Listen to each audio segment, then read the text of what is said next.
separation. You still gotta learn to close the door behind you.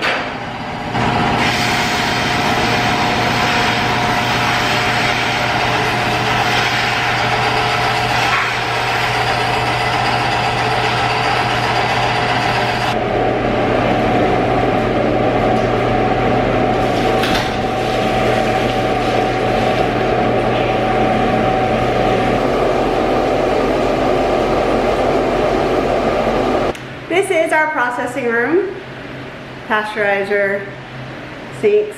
First thing we do is sanitize everything, and then we put the milk in the pasteurizer. We use a chlorinated sanitizer called Zenison, which is sold through GEA.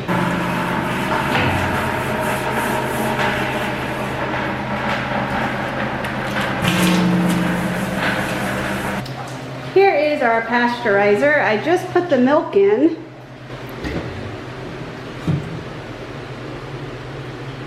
And now we're going to turn on our pasteurizer with our pasteurizer chart.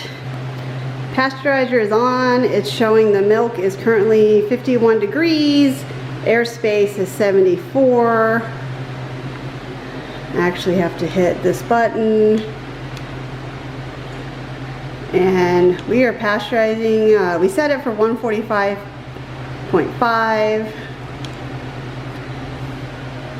just to make sure it hits that 145, and we let this pasteurize at 30 minutes.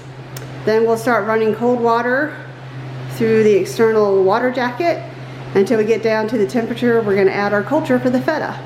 We have done our pasteurization and have cooled the milk almost to 90 degrees. I have a little feta cheese recipe that we developed after looking at lots of different recipes, and it worked the first time, so that's what we're going to do. We're going to add the culture at 90 degrees and then let that ripen for an hour, and that is our first stage. Let's go.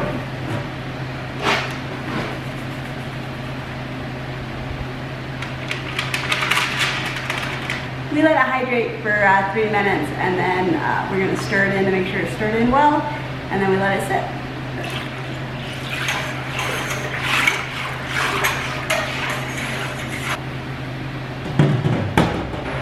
Okay, we let the culture ripen for an hour, and now we're going to add our rennet.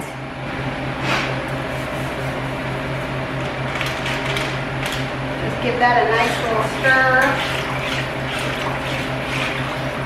We shut off the agitator.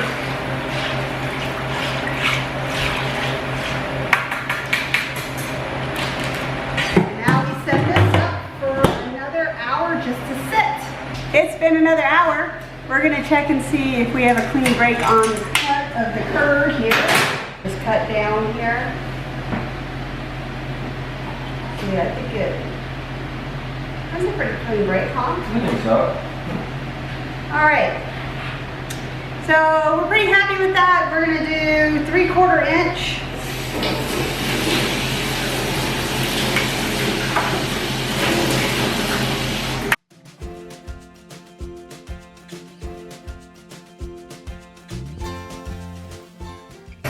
Now we wait 5 minutes and we let the curd heal before we do our next cut.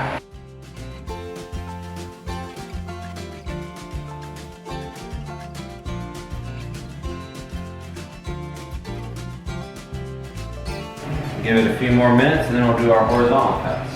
Now we do the horizontal cuts.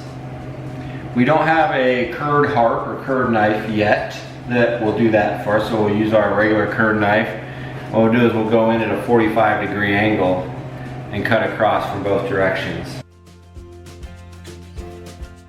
The next step is to stir slowly every 5 minutes for about 30 to 60 minutes. That's just to make sure, I guess, everything is the right size. Oh, and also so that they don't knit together at the bottom of the pot, just sitting on their own weight. I think that's the other reason too. And then if you see any kind of big ones, you can cut them with the spoon. Ooh, that looks delicious. All right, we've been stirring for 30 minutes, and now we're going to start taking out some of the whey.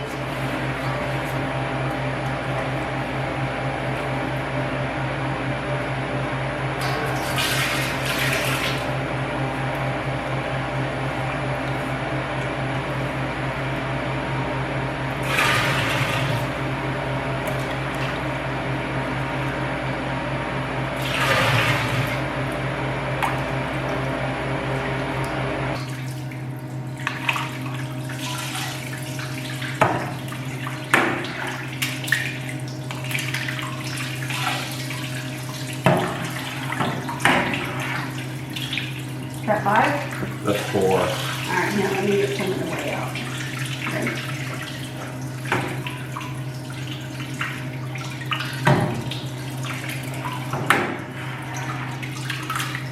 Okay. You ready? I guess so.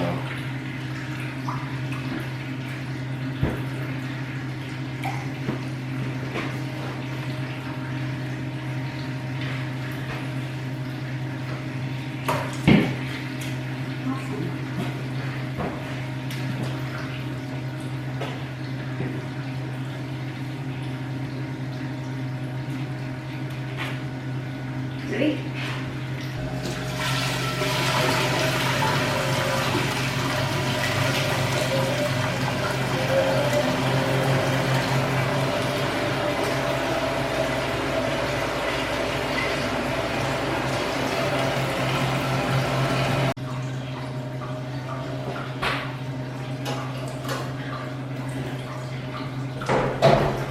So we have these 4 bundles and we're gonna let them drain for about a day.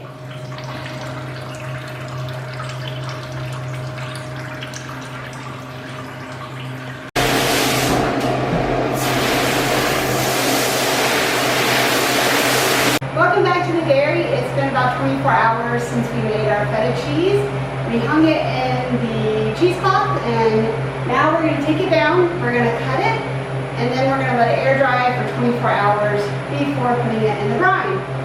I'm sure there's lots of methods for how to make feta and how to mold it and how to cut it and how to do everything. This is just what we found works for us on our dairy. Plus it's very simple.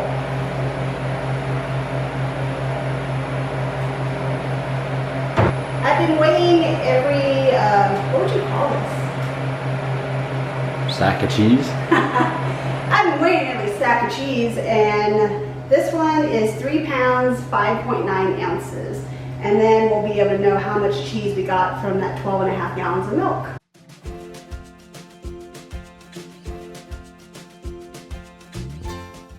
I just make about 1-inch cuts. You can see it's got a nice texture. There's some openings.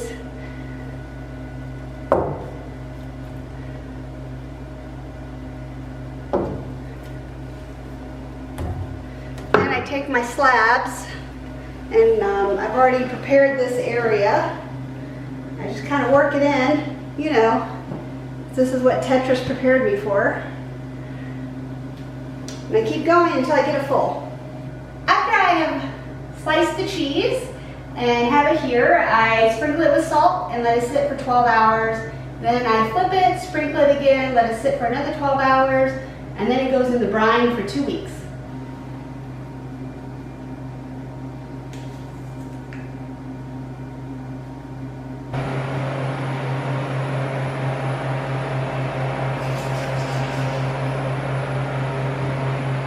Good morning. Here is the feta after the last section of air drying. I've started to layer it in the container that I'm going to put the brine in.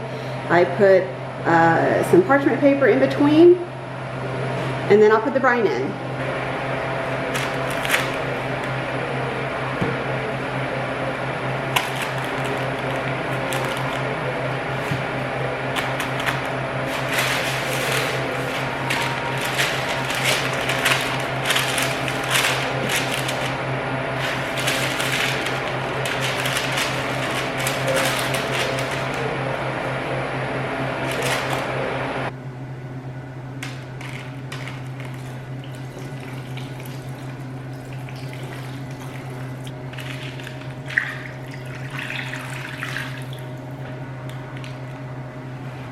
I just put some stuff in here to help hold it so that when I put on the lid, it will push down and make it stay underneath the brine.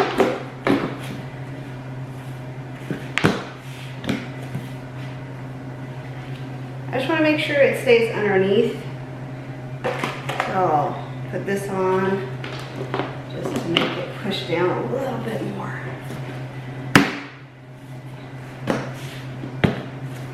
Make sure everything is underneath the brine. Then I put this in our fridge for 2 weeks. After spinning the brine for about 2 weeks, I take it out, I get out the excess brine, and then I loosely cut it up and I package it. Currently we're packaging it in 4 ounce and 8 ounce. And then after we cut it up and we put it in these little containers, we had our feta cheese. Super delicious, nice and creamy, and there's the front. We are so excited that our community loves our feta cheese. We didn't know what we were doing. You know, like most things, we try to figure out a couple of different ways to do things, and then we see what works. So we have now made feta twice, and both times it's turned out the same, and it's sold out. We are gonna move on to try and make some other types of cheeses, now that we know that this is working well. Next, we're going to attempt some Gouda and Jack. So stay tuned with us on Clover Mountain Dairy. We're very excited about our adventures in cheese making. And if you've made feta or other types of cheese, let us know in the comments below. And we'll see you next time on the Tomarosa.